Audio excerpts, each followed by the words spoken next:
A 104-year-old woman in Okinawa was asked the secret to her long life. She didn't say exercise. She didn't say diet. She said, "I never let the sun go down on a dirty kitchen." She'd been cleaning her kitchen every single night for over 80 years. Same counter, same ritual, same peace. And when researchers studied her and the thousands of centenarians like her across Japan, they found something that shattered every Western assumption about longevity. It wasn't genetics. It wasn't healthcare. It was habits. Tiny, invisible, almost embarrassingly simple habits that these people performed every day, without thinking, the way you and I brush our teeth. Today I'm giving you 5 of them. Not 8, not 20, 5. Because the truth about habits is that nobody changes 20 things at once. Nobody. But 5? 5. You can start tonight. And if you actually do, if you commit to these for 30 days, you will not recognize the way you feel by the end of it. I'm not exaggerating. Let me show you why. Number 1. Ichigo, ichi. Treat every moment like it will never happen again. There's a phrase in Japanese that has no direct English translation. Ichigo, ichi. It literally means one time, one meeting, and it comes from the Japanese tea ceremony, where the host prepares every cup of tea as though it is the last cup they will ever serve, and the guest receives it as though it is the last cup they will ever drink. Not because they're being dramatic, because they understand something that most of us have completely forgotten. This exact moment, this specific arrangement of people, light, temperature, mood, and time will never exist again. Ever. Tomorrow you might drink tea in the same kitchen, but it won't be this tea. It won't be this you. Something, no matter how small, will be different. Now here's why this matters beyond poetry. Neuroscience has confirmed what the Japanese intuited centuries ago. When you treat an experience as unique, your brain encodes it differently. It moves from autopilot processing to active engagement. Your prefrontal cortex lights up, your memory formation sharpens, your stress hormones drop, because anxiety is fundamentally a future-oriented emotion, and Ichigo ichi pulls you violently into the present. So how do you practice this? You don't need a tea ceremony. You just need one meal a day, where you sit down, look at what's on your plate, and say to yourself, this will never happen again. Not the food, the moment. You in that chair, at that age, with that exact amount of time left on earth. You eat that meal differently. You taste it differently. And over time, that one meal reshapes how you experience everything else. The average person eats 80,000 meals in a lifetime. Most of them vanish from memory completely. Ichigo ichi is the decision to stop letting your life disappear while you're living it. Number 2. Kaizen.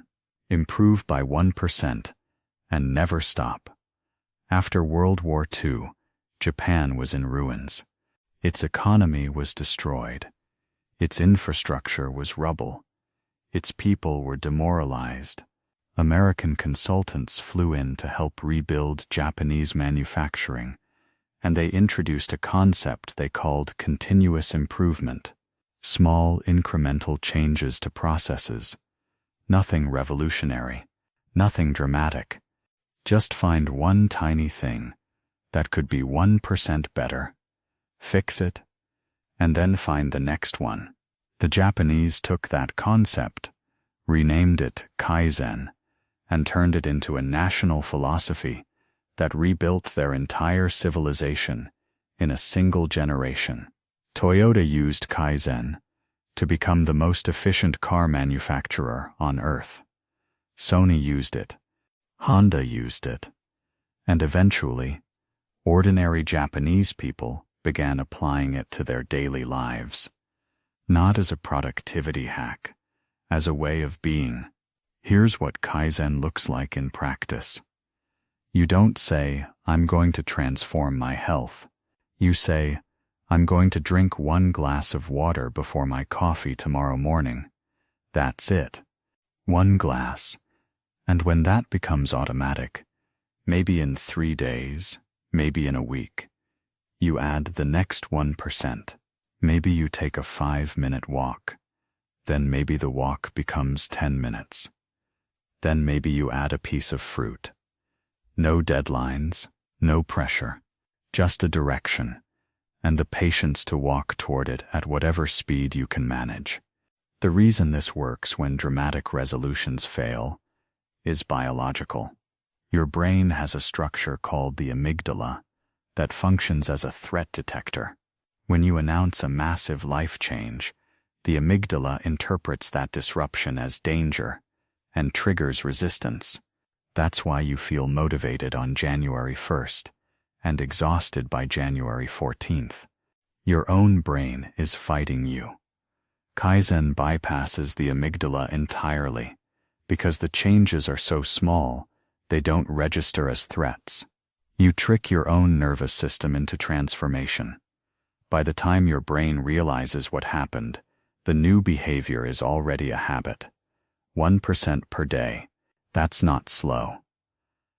That's 37 times better in a year. The math is on your side.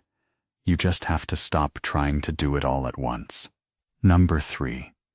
Shinrin yoku. Bathe in the forest, not the content. In 1982, the Japanese Ministry of Agriculture, Forestry and Fisheries introduced a public health program called Shinrin yoku, which translates to forest bathing. It's not hiking. It's not exercise. It's simply being in a forest. Walking slowly, breathing, touching bark, listening to water, doing absolutely nothing productive. At the time, Japan was experiencing an epidemic of karoshi, death from overwork. Salarymen were collapsing at their desks. Heart attacks and strokes among working-age adults were skyrocketing. The government needed an intervention, and they turned to trees. What happened next stunned the medical community.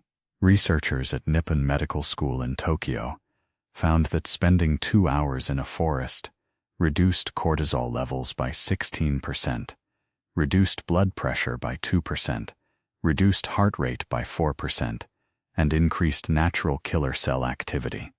That's your immune system's cancer-fighting cells by an astonishing 50%, and the effects lasted for 30 days after a single session. The mechanism turned out to be phytoncides, organic compounds that trees release into the air to protect themselves from insects and disease. When you breathe these compounds in, your body responds by boosting immune function and reducing inflammation. The trees are literally medicating you just by existing near you. Now here's the connection to your daily life. You don't need a forest. A park works. A tree-lined street works. Even a backyard with a few mature trees works. The habit is this. Once a day, go outside, leave your phone behind, and spend 15 to 20 minutes doing nothing in the presence of something green and alive. No earbuds, no podcast, no audiobook, just you and whatever nature is available.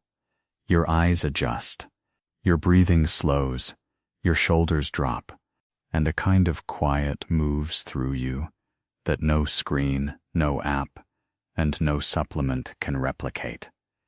The Japanese understood something profound about the human nervous system. It was built for forests. It spent hundreds of thousands of years calibrated to birdsong, wind, and dappled light. We pulled it out of that environment and locked it in a box of blue light and notification sounds, And then we wonder why we're anxious and exhausted. Shinrin yoku isn't alternative medicine.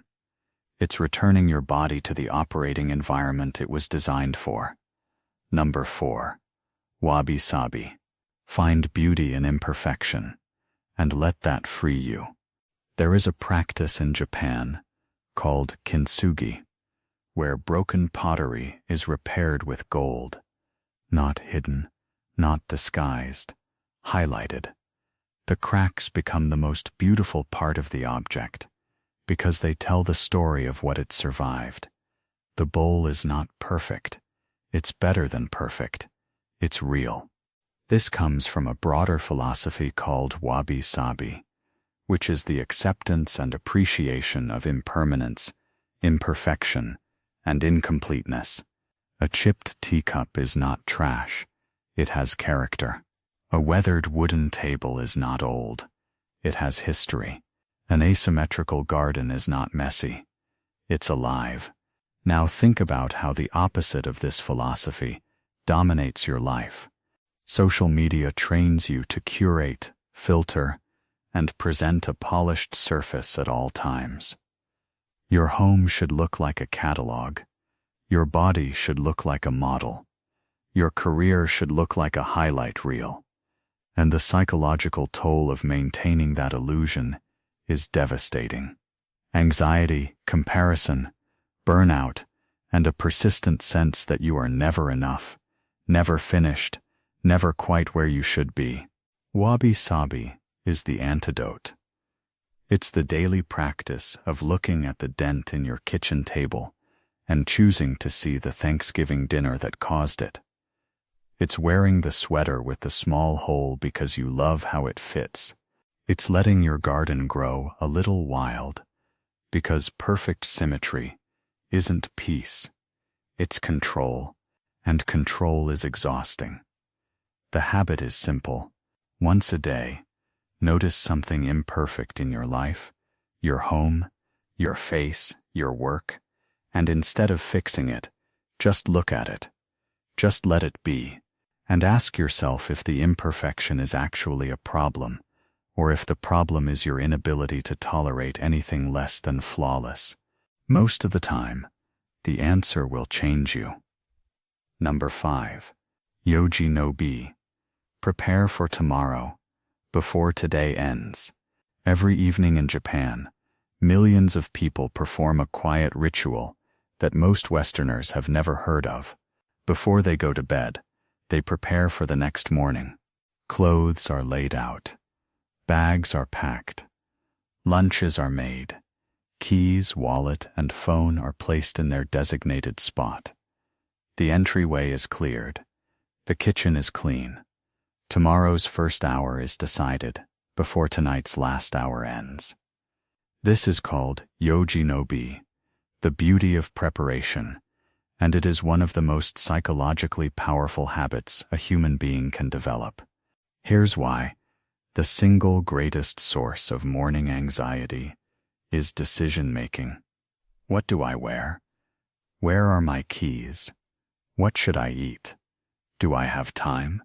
Every one of those micro-decisions drains a finite resource called executive function, the same cognitive fuel you need for creativity, problem-solving, and emotional regulation. By the time most Americans arrive at work, they've already burned through 30 to 40% of their daily decision-making capacity on things that could have been handled the night before. The Japanese evening ritual eliminates that drain entirely. You wake up and the path is already laid. You don't think. You move, and because the morning is frictionless, you arrive at the important parts of your day with a full tank instead of a half-empty one. But there's a deeper layer to this habit that goes beyond productivity. The act of preparing for tomorrow is an act of faith. It says, I believe tomorrow is coming, and I believe I deserve to meet it with clarity.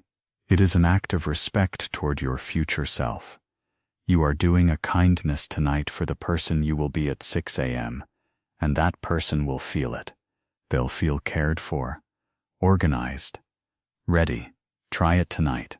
Before you go to bed, take 10 minutes. Set out your clothes. Pack your bag. Wipe the kitchen counter. Place your keys where they belong. Then go to sleep. And when you wake up tomorrow morning and everything is exactly where it should be, pay attention to how that feels. That calm, that readiness, that's not organization. That's peace. And it was always 10 minutes away. These 5 habits don't require money. They don't require discipline in the way most people think of discipline. They require attention. A moment of presence during a meal, a single 1% improvement. 20 minutes among trees, a kind glance at something broken. 10 minutes of preparation before sleep. Japan didn't build the longest living, healthiest, most orderly society on earth through grand gestures. They built it one quiet evening, one clean counter, and one small bow of gratitude at a time. And that path is open to you right now. If this reached you, hit that subscribe button. Share this with someone who needs to hear it, and I'll see you in the next one.